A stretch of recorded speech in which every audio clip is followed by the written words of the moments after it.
Oggi parliamo di alimentazione ayurvedica e vediamo alcuni consigli pratici che possiamo iniziare ad incorporare fin da subito nella vita di tutti i giorni. Quindi mettiti tranquilla e rimani con me fino alla fine del video. Ciao a tutte e benvenute sul canale di Consapevolistico. Io sono Deborah e come sempre dietro la telecamera c'è Alberto. Prima di passare al video vi ricordo di iscrivervi al canale se ancora non l'avete fatto, di seguirci anche sui nostri social Instagram e Facebook e di visitare il nostro sito www.consapevolistico.com per tantissimi consigli e ricette di benessere e bellezza naturale.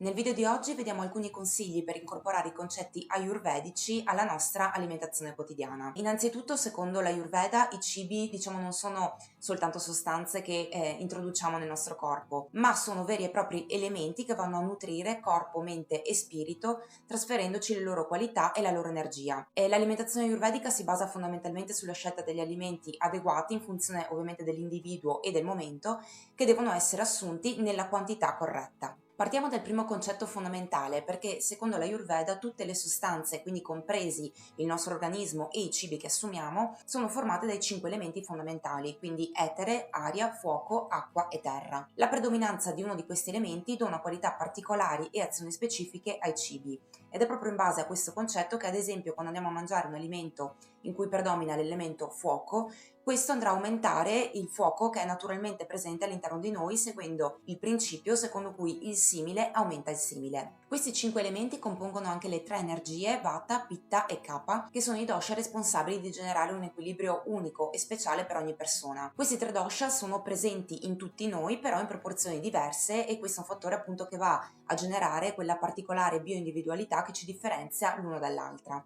Ogni persona ha una predominanza di uno o più dosha che ne influenza le caratteristiche fisiche, mentali, emotive, comportamentali e anche le necessità alimentari.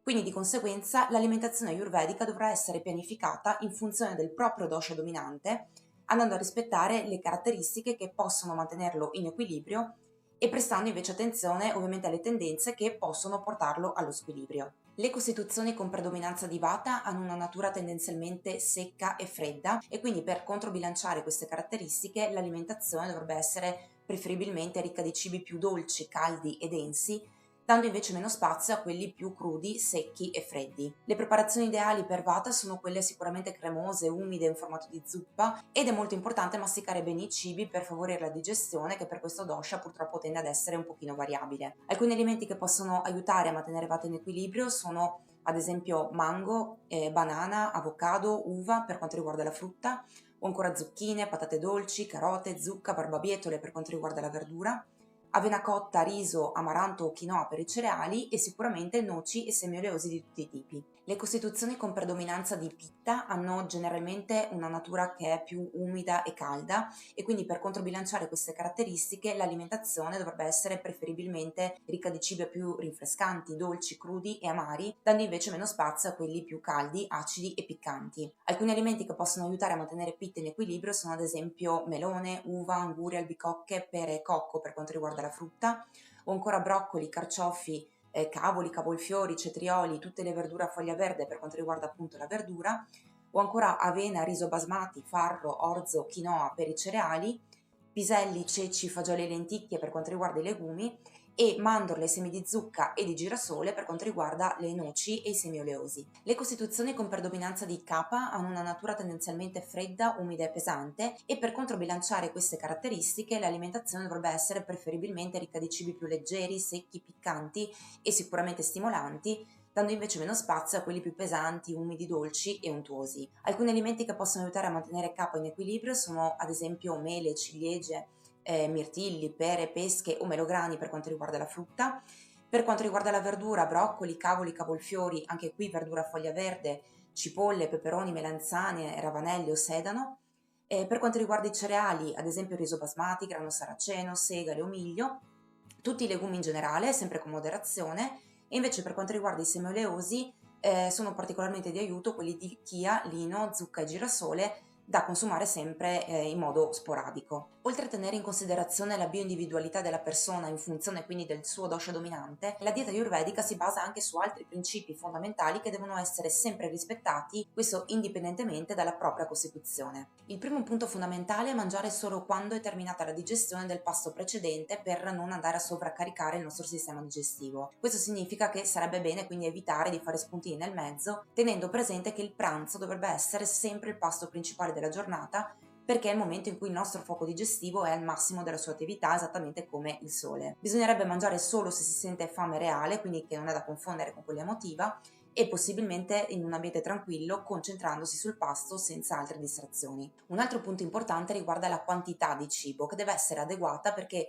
come sappiamo, sia gli eccessi che i difetti sono sempre controproducenti e a maggior ragione quando parliamo appunto di alimentazione. Ovviamente la quantità adeguata è un concetto che deve essere adattato alla singola persona in funzione di diversi parametri, come ad esempio la capacità di digestione, di assimilazione, il periodo dell'anno, la condizione di salute, ovviamente l'età, l'attività fisica, eccetera. Però diciamo un metodo intuitivo per capire se stiamo consumando una quantità adeguata di cibo è prestare attenzione se al termine del pasto ci si sente effettivamente soddisfatti e sazi senza però provare quella sensazione di pesantezza o sonnolenza, e da lì poi possiamo andare ad aggiustarci di conseguenza. Ricordiamoci anche che non esistono alimenti diciamo ayurvedici di per sé, perché la medicina ayurvedica è applicabile in qualsiasi posto ci troviamo, andando ad utilizzare ovviamente le risorse disponibili nel nostro territorio. Quindi un altro punto essenziale è che l'alimentazione ayurvedica è anche quella che si basa su cibi freschi, locali e stagionali, perché la natura sa esattamente cosa offrirci nei momenti giusti.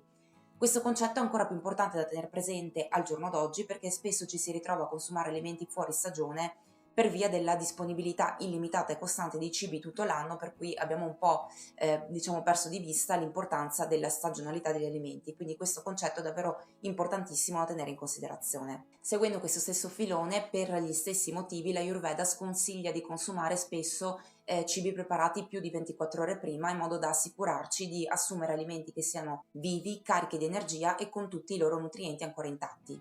Altro punto importante sono le immancabili spezie, che sono il cuore della cucina ayurvedica, perché ci permettono non solo di insaporire i piatti, ma anche di promuovere la digestione, di favorire l'assorbimento dei nutrienti e contemporaneamente di andare a bilanciare i nostri dosha. Ricordiamoci che ogni spezia ha le sue particolarità e anche le sue azioni terapeutiche sia sul corpo che sulla mente, e quindi è importante andarle ad utilizzare ben combinate e bilanciandole nel piatto in funzione della nostra costituzione e del momento. È importante anche fare attenzione a non bruciarle ovviamente durante la cottura, e anche a non consumarli in eccesso, e soprattutto in caso di intestino irritabile, altrimenti in questo caso sì, potrebbero essere controproducenti. Adesso passiamo ad uno dei concetti più importanti quando si parla di cucina e alimentazione ayurvedica, che è il sapore. In Ayurveda il sapore, che si chiama rasa, è importantissimo per riequilibrare o per mantenere il benessere della persona, tant'è che i cibi non vengono classificati in base ai loro nutrienti come accade invece appunto in Occidente, ma piuttosto in funzione appunto dei 6 sapori, dell'energia che può essere riscaldante o rinfrescante e del loro effetto post-digestivo.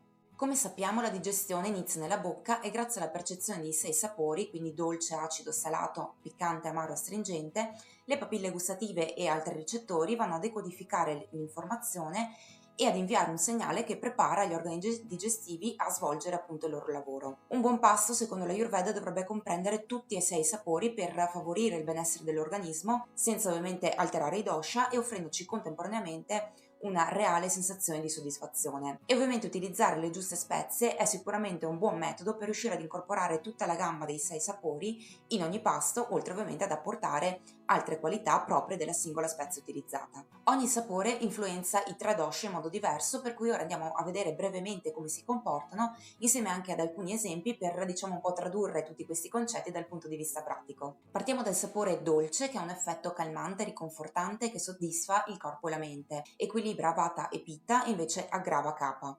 Alcuni cibi dal sapore dolce sono ad esempio i datteri, la frutta dolce, il riso, i cereali in generale, il miele, il latte o la zucca. Proseguiamo poi con il sapore acido, che in dosaggi moderati va a promuovere la digestione, a stimolare l'appetito, aiuta l'assorbimento dei nutrienti e anche la scomposizione delle sostanze grasse, equilibra vata e invece aggrava pitta e kapha.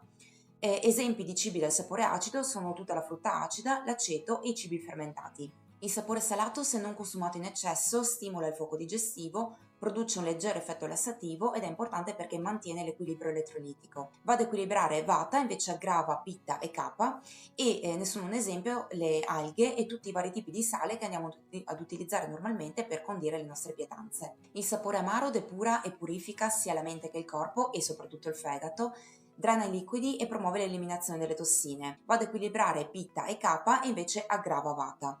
Le verdure a foglia verde scuro sono sicuramente un buon esempio di alimenti dal sapore amaro. Il sapore piccante invece stimola il metabolismo, risveglia la mente e fluidifica sangue e muco, equilibra Kapha e in piccole dosi può essere utile anche per Vata, invece Pitta è sempre aggravato dal piccante. Alcuni esempi sono l'aglio, il peperoncino, lo zenzero e in generale un po' tutte le spezie. Infine il sapore astringente depura e rinvigorisce la mente, va ad equilibrare Kapha e Pitta e invece aggrava Vata. È un gusto che tende ad essere di fondo e quindi è un po' più difficile da percepire rispetto agli altri sapori. Ne sono un esempio i legumi, i germogli o i melograni. Concludiamo facendo un piccolo riassunto dei punti fondamentali che possiamo quindi andare ad applicare fin da subito. Innanzitutto è essenziale identificare il proprio dosha dominante e a tal proposito vi ricordo che nel canale trovate 3 video dedicati a Vata, Pitta e Kapha con le varie caratteristiche e i segni di squilibrio che sicuramente possono aiutarvi ad identificare la vostra costituzione. Altro punto importante è sempre preferire alimenti freschi e reali che sono ovviamente adatti al nostro biotipo e cucinando pasti che contengano un equilibrio dei 6 gusti, adottando possibilmente cotture che siano adeguate al dosha e contemporaneamente ovviamente rispettose dei nostri alimenti. Infine, ma non meno importante, è cercare di impegnarsi a sfruttare il momento del pasto come un vero e proprio rituale che ci dedichiamo, coinvolgendo tutti i sensi e concentrandoci sulle sensazioni, sui sapori e sulle consistenze dei nostri alimenti. Forse questo è il punto un po' più complicato da mettere in pratica perché siamo sempre di fretta, con 1000 commissioni, con 1000 impegni da fare e però è anche quello che sicuramente più degli altri segna una gran differenza tra il prima e il dopo perché ci permette di raggiungere un benessere non solo sul piano fisico ma anche a livelli più sottili. Bene ragazze, per oggi è tutto, vi ricordo che nella descrizione qui sotto trovate il link all'articolo completo se avete bisogno di andarvi a rileggere con calma qualche punto, qualche concetto. Nel frattempo vi ringrazio ovviamente per essere rimaste con me fino alla fine del video, se vi è piaciuto e vi è stato utile lasciateci un bel like e scriveteci un commentino per farcelo sapere e noi ci vediamo alla prossima con un nuovo video. Intanto vi mando un bacione, ciao!